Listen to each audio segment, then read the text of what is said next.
সবাইকে আজকের এই বিশেষ আয়োজনে স্বাগত। আজ আমরা অল মাই ডিসাইপলস আর বিগ ভিলেন্সের লেটেস্ট সোর্স ম্যাটেরিয়াল নিয়ে কথা বলবো। ফোকাসে থাকছে সেই কুখ্যাত কাল্টিভেশন পিল ক্রাইসিস।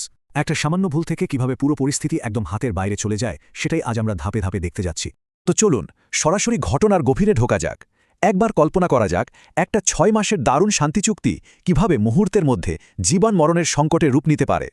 কোনো লম্বা ভূমিকায় না গিয়ে চলুন সোজা মূল অ্যাকশনে চলে যাই আর দেখি এই নাটকীয় টুইস্টটা আসলে কিভাবে ঘটল। প্রথমেই আসছে মাস্টারের শান্তি চুক্তি। গল্পের শুরুতেই মাস্টার সবাইকে অবাক করে দিয়ে একটা 6 মাসের যুদ্ধবিরতি ঘোষণা করে বসেন। এখানে দারুণ একটা মজার কন্ট্রাস্ট দেখা যায়। একদিকে মাস্টার একেবারে বাস্তবসম্মত জ্ঞান দিচ্ছেন, বলছেন বিপদে পড়লে সবার আগে নিজের প্রাণ বাঁচানোর দিকে ফোকাস করতে, আর ঠিক উল্টো দিকে চতুর্থ শিষ্য তার স্বভাবসুলভ অহংকার নিয়ে বলছে যে তাকে হারাতে পারে এমন কেউ নাকি দুনিয়াতে জন্মায়নি। মজার ব্যাপার হলো এই চতুর্থ শিষ্য কিন্তু নিজের পুরনো কাল্টিভেশন বেস ধ্বংস করার পর এখন মোটে 3 লিফ বা 3 পাতার স্তরে পড়ে আছে। তাও তার কনফিডেন্স দেখলে রীতিমতো অবাক হতে হয়। আর এই অহংকারটা ভাঙতে মাস্টার কি করলেন? কোনো গুরুগম্ভীর্য বা দর্শনের ধার ধারলেন না। সোজা দৈনন্দিন ভাষার একটা গালি, হ্যাঁ তেরি মা কা বলে এক মুহূর্তেই শিষ্যের সব ফুটানি মাটিতে নামিয়ে আনলেন।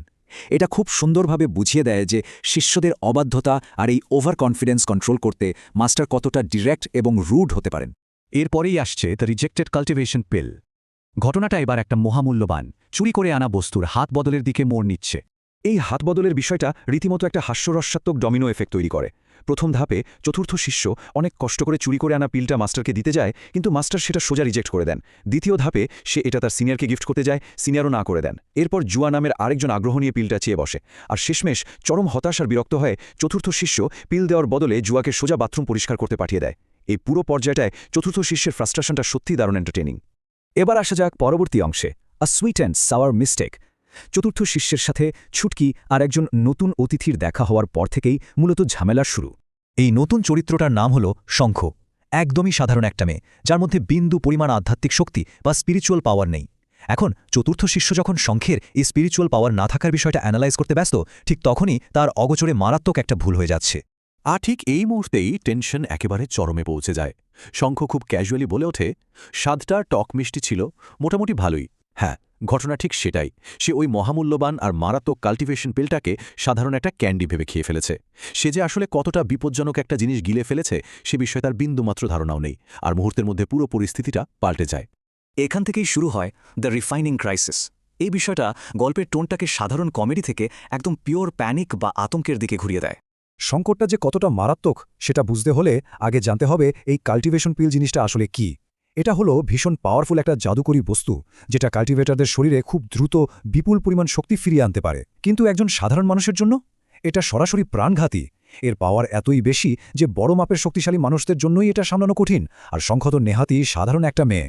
তো আসল সমস্যাটা হলো একটা ভয়ঙ্কর চেইন রিয়াকশন।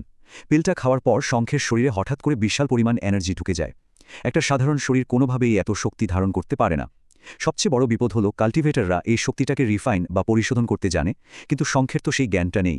ফলাফল হিসেবে সে সাথে সাথে অজ্ঞান হয়ে পড়ে। প্যানিকড হয়ে চতুর্থ শিষ্য তাকে একটা প্রাইভেট রুমে নিয়ে গিয়ে বাইরে থেকে শক্তিটা পরিশোধন করার মরিয়া চেষ্টা করে, কিন্তু তার সব চেষ্টাই পুরোপুরি ব্যর্থ হয়।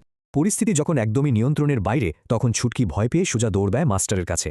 আর ঠিক এখানেই আমাদের আজকের এই বিশ্লেষণ একটা দারুণ ক্লিফহ্যাঙ্গারে এসে দাঁড়ায়। মাস্টার কি সময়মতো এসে শঙ্খকে বাঁচাতে পারবেন? এই ভয়াবহ শক্তির বিস্ফোরণ থেকে মেয়েটি কি আদৌ রক্ষা পাবে? এই তীব্র কৌতূহলটা নিয়েই আজকের আয়োজন এখানে শেষ করছি। সামনেই এমন আরও দারুণ সব বিষয় নিয়ে আবার কথা হবে।